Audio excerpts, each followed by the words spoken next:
kerjasama yang baik akan mendatangkan kebajikan. Itu sebabnya kita saling mendoakan, saling merangkul, saling mengingatkan. Amin. Mari Bapak Ibu, tiba saatnya kita mau dengar firman. Karena waktu terus berjalan, sampai kita bangkit berdiri. Kita akan satu pujian, tak usah takut. Walau ada penyakit menghadap, ada masalah, ada kerugian, percaya ada Tuhan kita yang besar. Tak usah takut. Haleluya.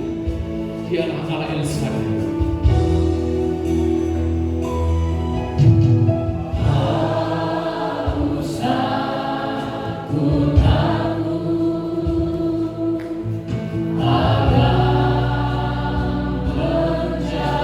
Yang menjaga kita semua di mana?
kami mau mendengar firman Tuhan.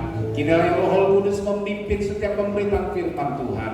Segala pekerjaan setan kuasa iblis yang ingin mengganggu konsentrasi kami patahkan, kami ikat kuasa setan di dalam nama Yesus. Enyah dari tempat ini, enyah dari pikiran kami, enyah dari hati kami. Di dalam nama Yesus kami berdoa dan bersyukur. Haleluya. Amin. Silakan duduk Bapak Ibu. Saya mengucapkan selamat pagi, salam damai sejahtera bagi kita sekalian. Shalom.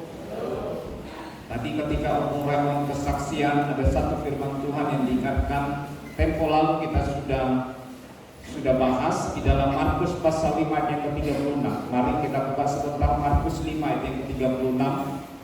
Markus pasal 5 ayat yang ke-36 kita baca bersama-sama. Markus 5 ayat yang ke-36 kita baca bersama-sama. 1, 2, 3.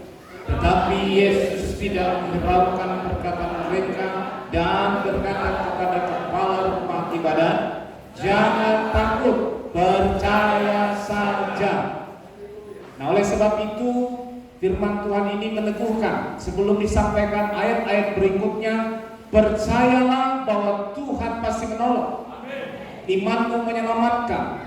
Ya.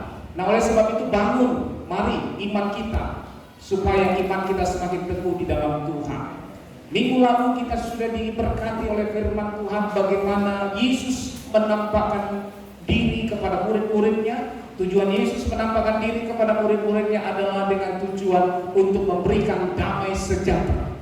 Oleh sebab itu terimalah damai sejahtera yang berlimpah di dalam setiap perjalanan, di dalam setiap kehidupan, aktivitas kita. Terimalah damai sejahtera. Pagi ini saya ingin menyampaikan sebuah firman Tuhan berbicara tentang hidup yang berkemenangan. Amin.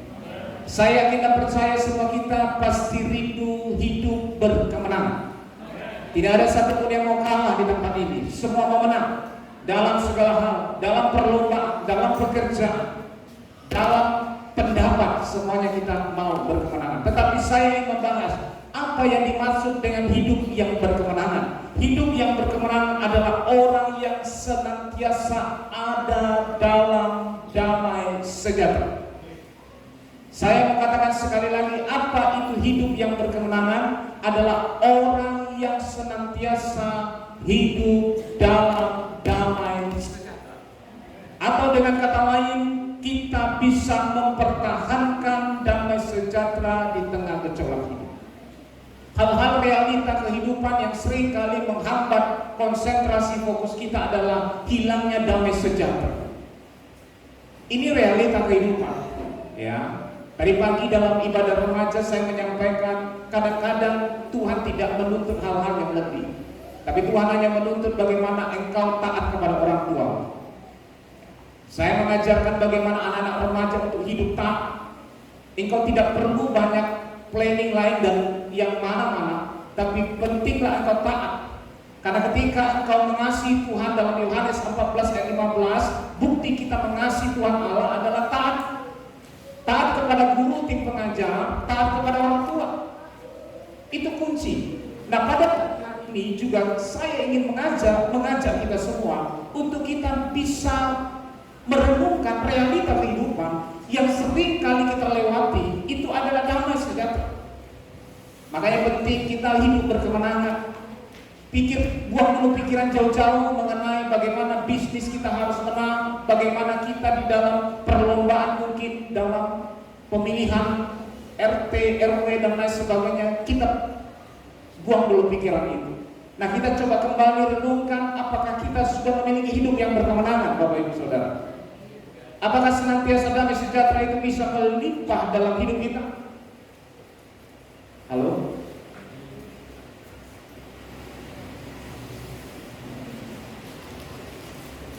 Karena apa? Karena firman Tuhan berkata, kerajaan Allah itu bukan bicara soal makan dan minum. Sepertinya belum apa semua, duduknya belum tenang. Masih seperti kita baru landing, harus dimatikan dulu mesinnya. Bapak Ibu Saudara, saya ulangi. Kerajaan sorga bukan berbicara soal makan dan minum. Ya, berarti sudah di sini semuanya. Tetapi berbicara soal apa? Kebenaran, damai sejahtera, sukacita oleh Roh Kudus. Simpel toh? Tapi kenapa sering kali kita sulit hidup dalam damai sejahtera? Halo?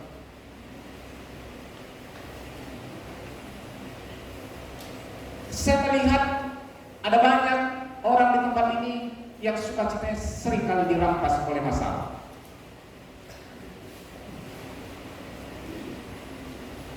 Mungkin kita pelayan Tuhan, mungkin kita hamba Tuhan, dan mungkin kita jemaat Tuhan yang hadir. Sering sekali kita hilang damai sejahtera. Kenapa? Kenapa kita tidak menyadari bahwa hidup dalam damai sejahtera itu adalah hidup yang dirindukan Tuhan?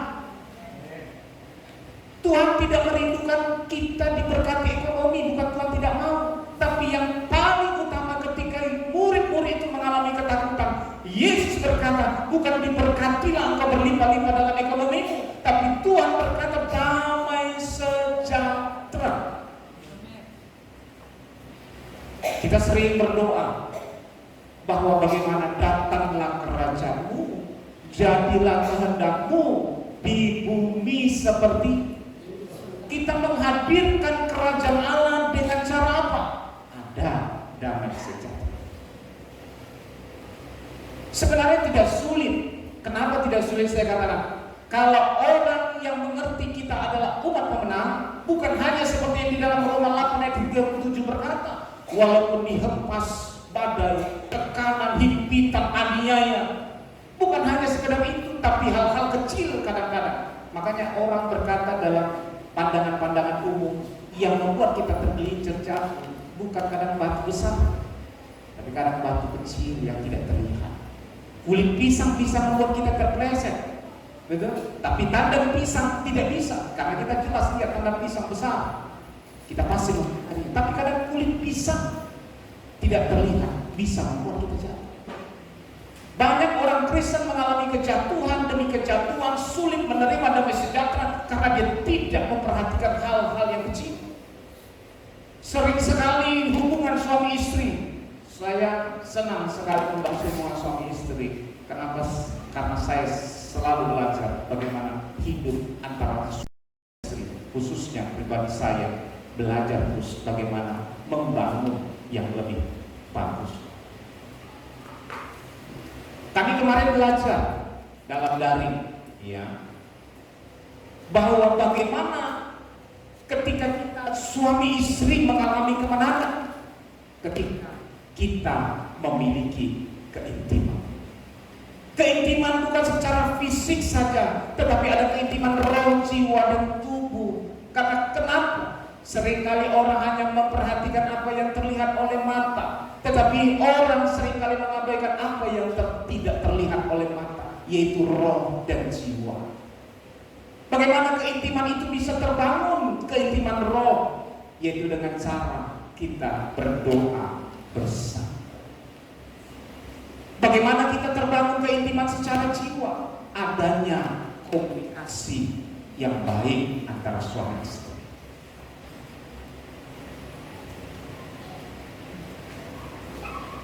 Ini yang harus kita bangun. Nah, bagaimana kita bisa intim kepada Tuhan yang adalah roh, sementara kita sulit membangun mesbah doa kita.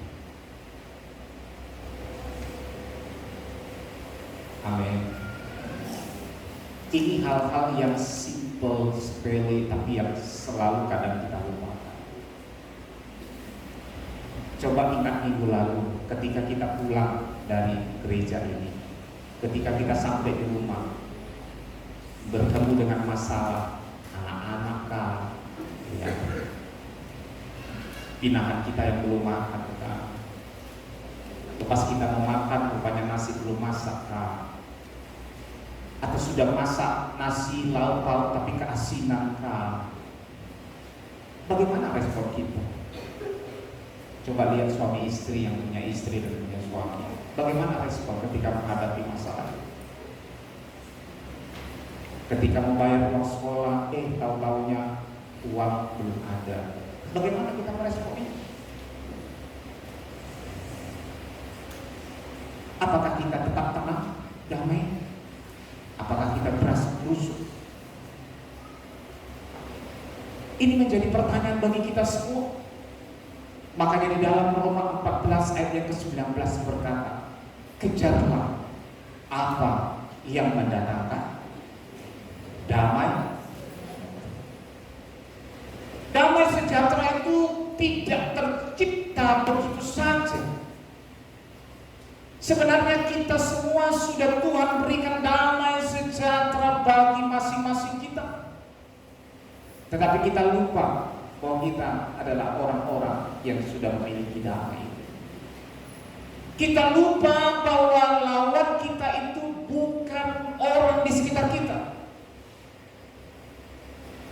Kalau kita mengerti lawan kita bukan orang di sekitar kita, kenapa kita sering marah, kenapa kita sering tercuri karena orang sekitar kita?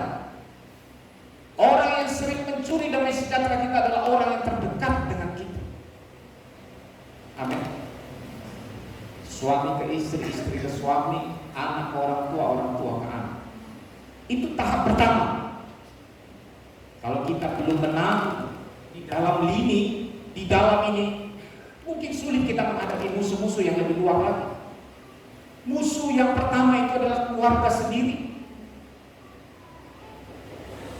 Nah, kalau kita terus menganggap dia menjadi musuh kita, makanya kita sering berargumen, beradu lawan dengan dia. Harusnya kita menyadari dong bahwa musuh kita itu bukan istri kita, bukan suami kita, sehingga kita tidak pantas memberikan kata-kata hujatan kepada istri suami kita. Tidak pantas kita memberi kata-kata hujatan kepada anak-anak kita. Kenapa? Karena dia bukan musuh kita. Musuh kita apa Bapak Ibu? Roh jahat di udara, pemerintah kegelapan. Seringkali suami atau istri atau anak itu dipakai untuk apa? Untuk menghilangkan damai sejahtera kita. Kenapa sulit kita untuk mendapatkan ini? Karena ini sudah diberikan kepada kita. Kadang-kadang apa yang diberikan itu selalu kita simpan, kita tidak berguna. Kalau kita diberikan sepatu, kalau kita simpan sepatu itu lama-lama apa? Rusak.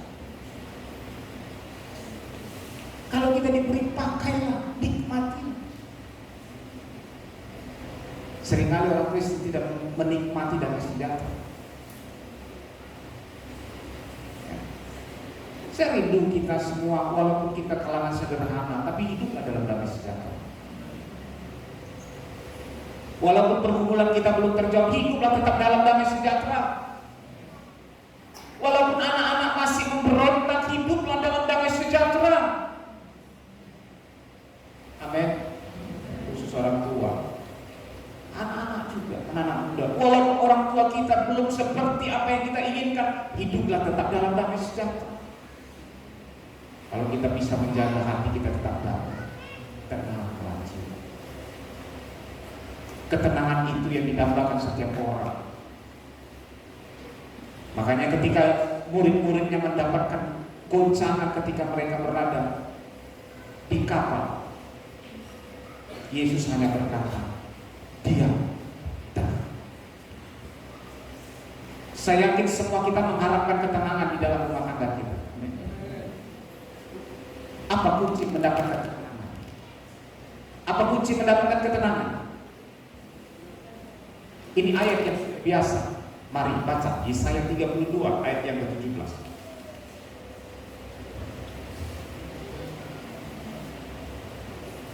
Yesaya pasal 32 ayat yang ke-17. Di mana ada kebenaran, di situ akan tumbuh damai sejahtera. Dan akibat kebenaran ialah ketenangan. Amin. Dan ketentraman untuk selama-lamanya. Amin. Simpel. Kita yang buat sulit hidup kita. Seringkali kita mencari damai di mana? Oh, di diskotik, di kedai tua, di perkumpulan orang. Oh, kita ingin mau damai, tak bisa. Damai hanya ada dalam Yesus Kristus. Kalau kita mau hidup damai, hiduplah di dalam firman Tuhan. Renungkan firman itu siang dan malam. Itu yang akan membuat kita damai. Oh, ketika kita mengalami kedamaian, ada ketenangan, ada ketentraman. Itu melebihi dari harta yang berlimpah-limpah. Jauh sekali kita bisa mendapatkan itu, karena kita adalah orang-orang yang hidup di dalam. Ini ayat yang sering kita dengar dalam Yeremia 29 ayat yang ke-11 juga apa dikatakan di sana. Yeremia 29 ayat yang ke-11. Yeremia pasal 29 ayat yang ke-11. Sebab aku ini mengetahui rancangan-rancangan apa yang ada padaku mengenai kamu. Demikianlah firman Tuhan, yaitu rancangan damai sejahtera dan bukan rancangan kecelakaan, untuk memberikan kepadamu hari depan yang penuh harapan. Amin. Rancangan damai sejahtera. Saya mau lihat dulu wajah-wajah yang penuh dengan damai sejahtera, senyum dengan sukacita. Walaupun masker tutup masker, nampak orang senyum dengan marah dari matanya. Walaupun kita buka masker, tapi kalau nggak senyum seram kita jadi pengaruh. Kalau kita senyum ada damai. Cobalah, ya, kita nggak usah bilang kita senyum. Coba kita ketemu sama customer service, mau di customer service sepeda motor, ketika kita mau servis motor, atau kita mau ke bank, atau mau kemana saja, atau mau ke gereja, kan ada penyambut tamu. Ketika penyambut tamu itu datang, salut, tidak ada senyum, tegang banget. Kita pun merasa masuk, ini kenapa begini penyambut tamu ini, gitu kan? Tapi coba penyambut tamu itu berkata, shalom, silakan Bapak Ibu masuk, duduk paling depan dan terima urapan Tuhan. Bagaimana perasaan kita? Sukacita, masuk dalam waktu tepuk enjoy, karena sudah disambut dengan senyuman. Coba disambut juga, dia paksa senyum, tapi mukanya kurang gitu. Kamu giginya bisa. Ini ada apa penyambut tamu ini? Kita pun berantakan. Dalam nama Yesus, kenapa sih ibu itu tadi ya? Kok pikiran kita bisa hilang damai sejahtera kita? Nah, oleh sebab itu latihlah dengan hal-hal sepele. Senyum itu tidak bayar. Senyum itu sehat. Asal jangan senyum sembarangan di jalan. Saya dulu pernah belajar olahraga wajah itu dikomatkan gitu. Supaya apa? Supaya awet muda. Lihat aja tadi. Ini kan usia kan ada yang hampir sama-sama. Misalnya ada yang usia 50 atau 60, sama-sama usia 60. Lihat yang sering senyum dengan yang sering tidak senyum, yang tidak pernah senyum. Beda. Tegang semua yang gak pernah senyum. Tegang. Dia bilang kan, saya gak marah, tapi wajahnya marah. Tapi ada orang marah, tapi wajahnya gak marah. Senyum. Nah, kita kan harus melatih Bapak Ibu. Walaupun mungkin kita tidak terbiasa senyum, tapi jangan sembarang senyum, itu sudah harus dipastikan. Karena ada beberapa yang saya lihat senyum-senyum sembarangan memang bahaya, karena harus diperiksa. Senyum, ketemu orang, halo, shalom, ya, shalom. Joshua senyum, bukan sama istrinya senyum, ketemu sama orang senyum. Indah.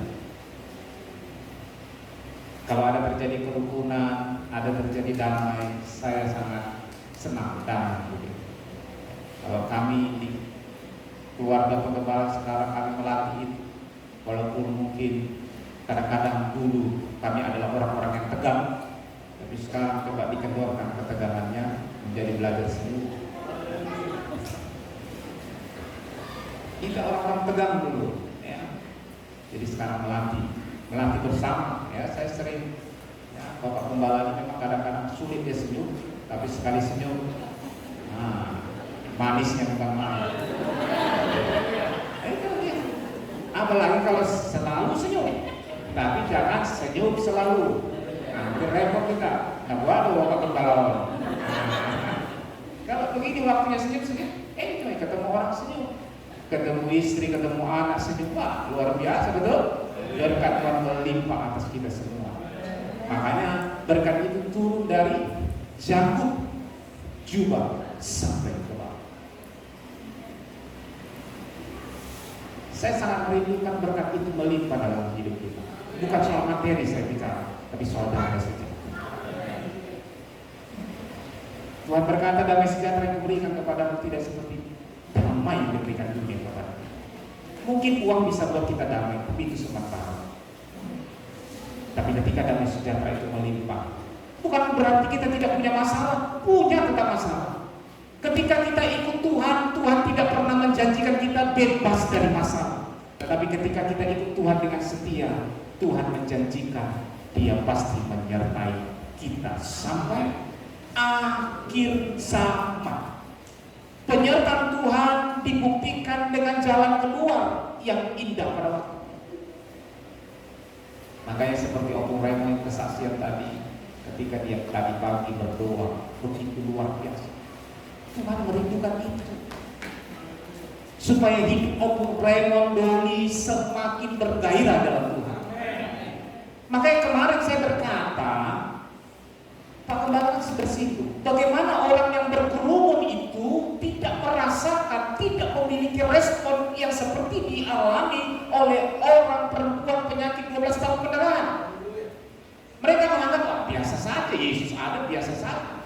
Tidak mempergunakan kesempatan itu dengan baik, dengan maksimal. Datang ibadah dengan biasa, padahal di dalam ibadah ada kuasa yang besar. Tapi kita sulit menerima itu. Kenapa? Karena kita merasa biasa-biasa.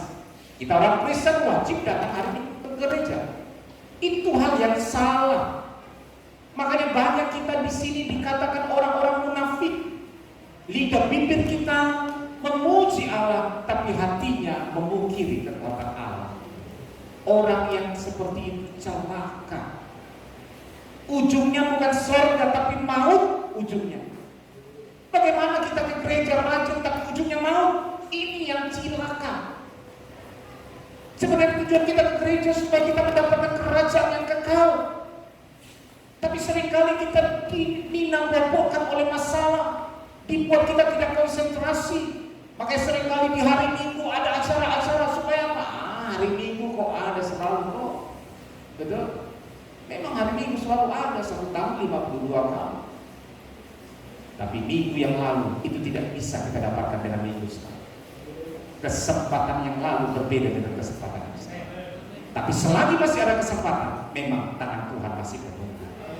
Bertobatlah, tingkatkanlah kepercayaan kita kepada Tuhan supaya kita jangan dinabobokkan oleh perkara-perkara.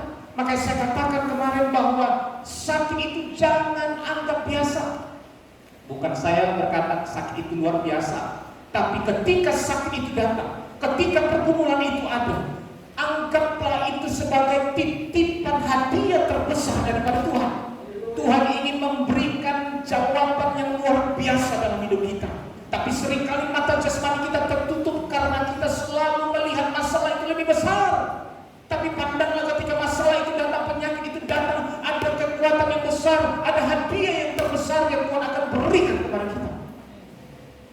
Coba ubah pandangan kita sehingga kita menjadi orang-orang yang berkemenangan. Orang yang berkemenangan harus memiliki fokus yang benar, fokus ke depan. Ketika kita ingin pergi ke satu tempat, kita pasti mencapai seperti apa yang kita tuju dari pertama. Walaupun banyak persimpangan, tapi kita tetap terus maju sampai kita mencapai kepada tujuan. Akibat damai sejahtera dan berkat, Bapak Ibu. Percaya tidak? Akibat damai sejahtera dan berkat. Luar biasa. Bukan akibat kita bekerja kita dapat berkat. Bukan artinya salah bekerja ya, jangan nanti jadi pulang balik ya. Tapi saya mau tunjukkan rahasia-rahasia firman Tuhan. Damai sejahtera itu melimpah. Berkat melimpah ketika kita hidup dalam damai sejahtera. Mari kita buka dalam Zakaria pasal yang ke-8 ayat yang ke-11 sampai 12. Zakaria pasal 8 ayat 11 sampai 12. Zakaria pasal 8 ayat 11 dan ke-12 demikian. Tetapi sekarang aku tidak lagi seperti waktu dahulu terhadap sisa-sisa bangsa ini. Demikianlah firman Tuhan semesta alam. Melainkan aku akan menabur damai sejahtera. Maka pohon anggur akan memberi buahnya, dan tanah akan memberi hasilnya, dan langit akan memberi air embunnya. Aku akan memberi semuanya itu kepada sisa-sisa bangsa ini sebagai miliknya. Amin. Percaya kepada firman Tuhan. Hidup dalam damai sejahtera. Tuhan akan memberi apa? Buah anggur kita akan berbuah. Hasil tanah kita, jerih lelah kita diberkati. Kalau kita sudah tahu kunci berkat itu, hidup dalam sejahtera. Mungkin suami kita masih sulit diajak ibadah. Mungkin orang tua kita juga masih kita lihat masih seperti itu. Dan mungkin pekerjaan kita tidak muncul, yang menganggur masih tetap. Tapi jangan hilangkan damai sejahtera. Sebagai RT di tempat ini ada 3 RT. Ketika masyarakat kita bina, kita arahkan masih tidak mau, ngeyel istilahnya begitu. Jangan hilang damai sejahtera kita. Jangan terbawa ke rumah sehingga membuat masak di luar ketika rapat. Masak itu dibawa keluar, ke rumah. Harusnya dibawa ke rumah apa? Oleh. Jangan masak. Tapi orang kan seringkali begitu, betul? Ketika kita bermasalah dengan lingkungan pekerjaan kita, bawa sampai ke rumah. Yang kita bawa bukan bakso, bukan martabak, tapi masalah. Jangan bawa pusing. Tak tahu kok mau susah. Padahal anaknya ingin bercerita, langsung diminta sombonglah anaknya. Apa yang dibawa ini? Tiba-tiba datang, lambat laun anaknya tidak mau ngomong sama bapaknya. Kenapa? Sekali bapak ibadah. Ini seringkali kita tidak sadar, betul? Memang kita tahu bapak-bapak bekerja, apalagi kalau misalnya angkat gaul itu capek. Sampai rumah datang anak, Pak minta uang jajan, si jajan ke rumah. Susah cari uang kan? Langsung dibentak. Itu kan menghilangkan damai sejahtera, betul? Itu hal sepele, hal simpel. Tapi itu sering kali masih terjadi. Amin.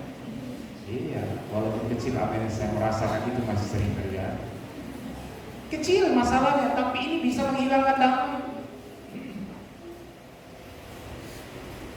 Suami baru pulang kerja, istri ingin yang keluar makan bakso lah. Tak tahu. Belum sempat dulu, aku belum sebelum minum air putih, tidak suruh aja makan bakso. Ini harus kita latih, Bapak Ibu. Amin. Kalau sukacita begitu wajahnya kan sampai wajah. Nah, puji Tuhan ada Daniel Dace di belakangnya.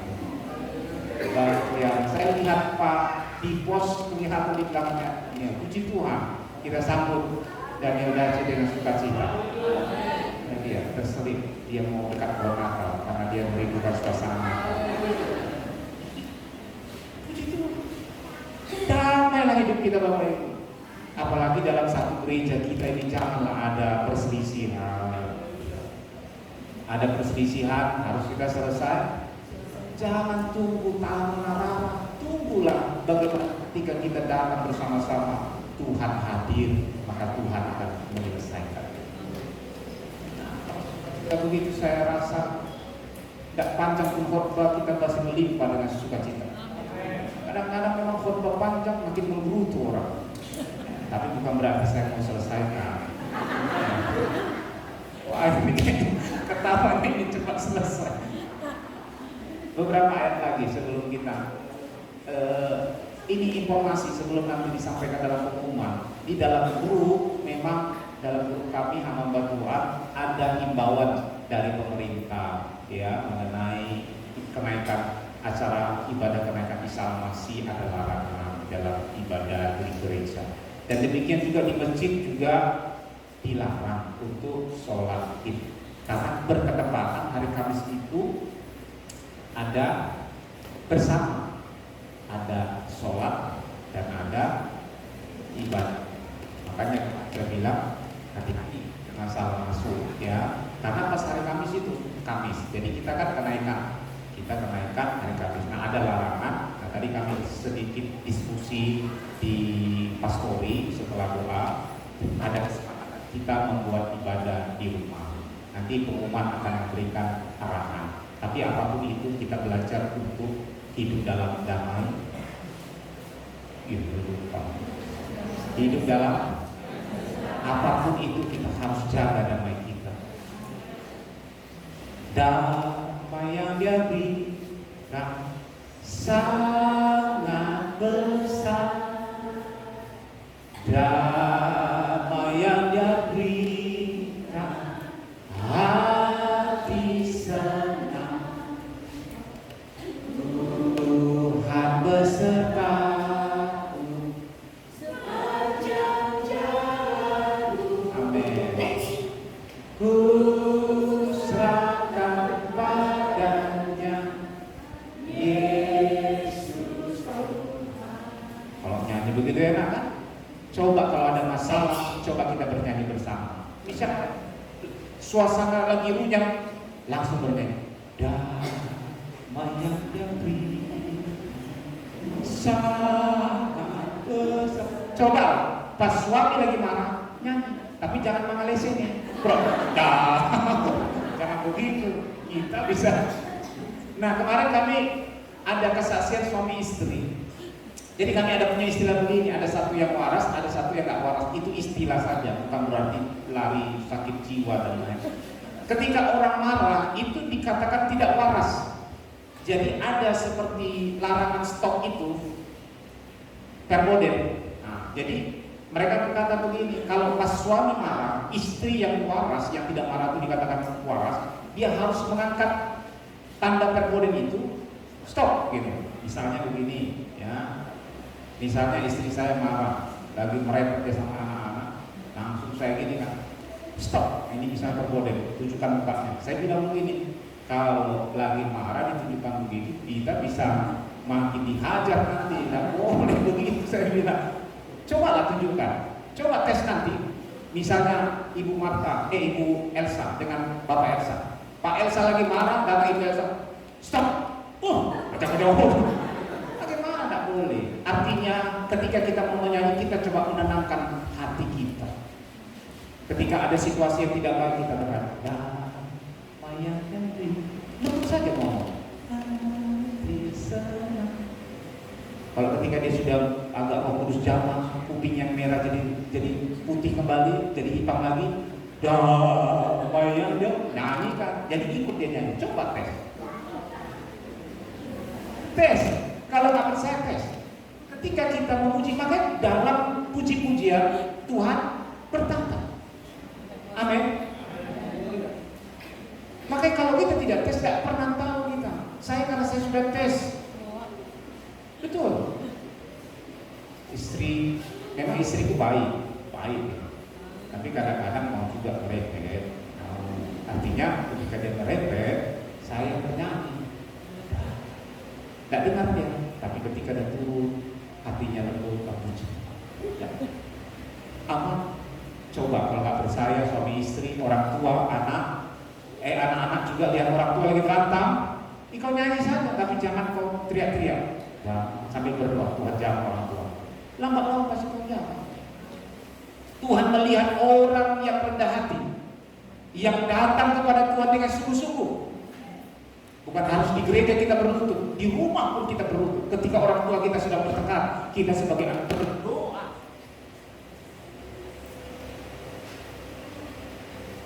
Hal-hal yang sangat didambakan semua orang adalah hidup dalam damai sejahtera. Nah, mari kita buka dalam Lukas 19. Yesus menangis ketika tidak ditemukan ada damai sejahtera. Lukas pasal 19 ayat yang ke-41 sampai ke-42. Lukas pasal 19 ayat 41 dan 42 demikian. Dan ketika Yesus telah dekat dan melihat kota itu, ia menangisinya. Katanya, wahai betapa baiknya jika pada hari ini juga engkau mengerti apa yang perlu untuk damai sejahteramu. Tetapi sekarang hal itu tersembunyi bagi matamu. Bapak Ibu Saudara, ketika kita tidak hidup dalam damai sejahtera, berarti kita sudah membuat hati Yesus menangis. Yesus berkata, ketika ada satu orang bertobat, maka beribu-ribu malaikat itu bersukacita. Kalau kita melihat, mau merasakan ada sukacita itu, buatlah damai sejahtera dalam hidup kita. Bertobatlah. Kalau dulu kita suka mencuri damai sejahtera orang atau suka tercuri damai sejahtera kita, belajarlah untuk hidup dalam damai sejahtera. Damai sejahtera itu bukan tercipta karena istri baik. Tidak. Istri tidak selalu baik, suami tidak selalu baik, pendeta tidak selalu baik, sesama pelayan tidak selalu baik, sesama anggota jemaat tidak selalu baik. Tetapi firman Tuhan mengajarkan, kejarlah apa yang mendatangkan damai sejahtera. Kita yang berusaha dalam pergumulan kita tetap hidup dalam damai sejahtera, maka Allah bersukacita. Tapi kalau seringkali kita baru pulang dari ibadah, baru pulang dari pelayanan, sering bertengkar. Banyak kisah-kisah hamba Tuhan dulu begitu. Pulang dia khotbah sampai di rumah, di gereja pendeta, di rumah jadi pendeta. Ada kesaksian-kesaksian seperti itu. Hilang damai sejahtera karena tidak mampu menjaga sampai. Menjaga itu butuh kerjasama, betul? Untuk rumah tangga kita hidup dalam damai sejahtera harus kerjasama suami dan istri. Berikut dengan anak-anak jika sudah ada. Kita tidak bisa letakkan beban itu kepada salah satu orang pihak saja. Ini tugas bapak ini, jagalah damai sejahtera. Aku bikin recok aja terus dalam istri bilang, tidak bisa. Malu sama tetangga. Ada kesaksian kemarin kami cerita-cerita di kelompok mana itu kemarin. Kadang-kadang malu kita lihat kalau tetangga lihat rumah kita penuh dengan keributan. Apalagi kita ini ikon, gitu. Malu. Apalagi kalau keluarga hamba selalu bertengkar, malu. Malu lah. Jika saya suka bertengkar sama istri, bertengkarnya bukan di rumah, di jalan-jalan, tapi bawa-bawa parang dulu. Malu kita. Bukan hanya jemaat malu, tetapi Tuhan dipermalukan. Tapi kalau kami hidup harmonis, senang. Kok masih cemburu-cemburu, lihat bapak ini. Sebab kita harmonis itu tidak butuh uang banyak, tidak harus dibelikan. Wah, ini mobil baru, ini motor baru, itu harmonis. Tapi harmonis itu perlakukanlah pasangan kita dengan kata-kata yang manis. Ketika dia baru bangun pagi, walaupun dia masih, ini kok bicara ke rumah tangga ya, dikasihan anak-anak muda ini. Nanti pengen cepat-cepat mereka. Berikan kata-kata yang membangun. Lalu saya luar biasa bagaimana mimpi tadi malam. Aduh papa seram katanya kan. Kalau seram mari kita berdoa. Itu salah laki-laki. Ketika istrinya mimpi dalam peperangan, jangan suami ngorok. Mari kita berdoa. Karena saya pernah pengalaman istri ketika bangun malam jam berapa gitu, istri itu berperang dalam tidur. Dalam nama istri, apa istriku di dalam nama istri? Oh dia berperang. Saya langsung tompang kepalanya dalam nama istri. Tuhan beri kemenangan, Tuhan beri kemenangan. Nggak lama tenang dia tidur. Udah kita tidur lagi. Jangan ketika kita lihat istri kita berperang dalam tidur, kadang-kadang mau begitu. Atau suami yang sedang berperang, mari kalau kita terbangun, kalau tak terbangun ya boleh keluar. Dia sudah susah berlawan, kita harus kompak. Nah itu gunanya saling memperhatikan. Orang yang hidup dalam damai sejahtera harus hidup saling memperhatikan. Amin. Hidup damai sejahtera harus bisa saling memperlengkapi. Itu yang dikehendaki Tuhan. Kalau kita tidak hidup dalam damai sejahtera, siapa yang sedih? Tuhan Yesus. Betul. Tadi pun kita baca. Wahai baiknya,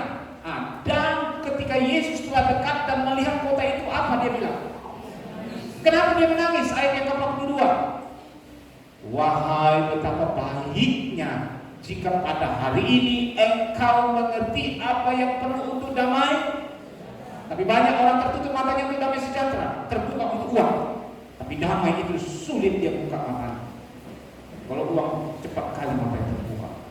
Damailah ini, damailah negeri. Kalau Indonesia berkata, damailah bangsa, damailah negeri. Dan kita bersama-sama berkata, damailah keluargaku. Amin. Hiduplah damai. Damai tidak butuh modal banyak, tidak butuh modal banyak. Damai itu cukup kita hidup di dalam kebenaran. Maka di dalam kebenaran tumbuh damai sejahtera. Sering-sering merenungkan dalam kebenaran, seringlah tumbuh damai. Ada orang berkata, saya semakin merenungkan firman Tuhan kok semakin pusing kepala. Berarti bukan firman Tuhan direnungkannya, bukan firman Tuhan. Kalau orang merenungkan firman Tuhan pasti damai hidupnya. Ya. Jangan kau berkata, aku merenungkan firman tapi tidak damai, itu bukan firman Tuhan. Itu firman dari bukan Tuhan. Itu firman kita sendiri. Nah, oleh sebab itu marilah kita bersama pada pagi hari ini sesuai dengan kebutuhan operator tadi turun dalam doa. Saya juga mengundang bagi siapapun kita yang rindu merasakan pemulihan Tuhan, kita bersama-sama datang ke depan. Kita akan berdoa dan kita akan melihat Tuhan terus bekerja. Doa bersama bersepakat, hadirat Allah mengalir, ada kuasa Allah bekerja. Amin. Mari kita bangkit berdiri, kita akan menyembah Tuhan.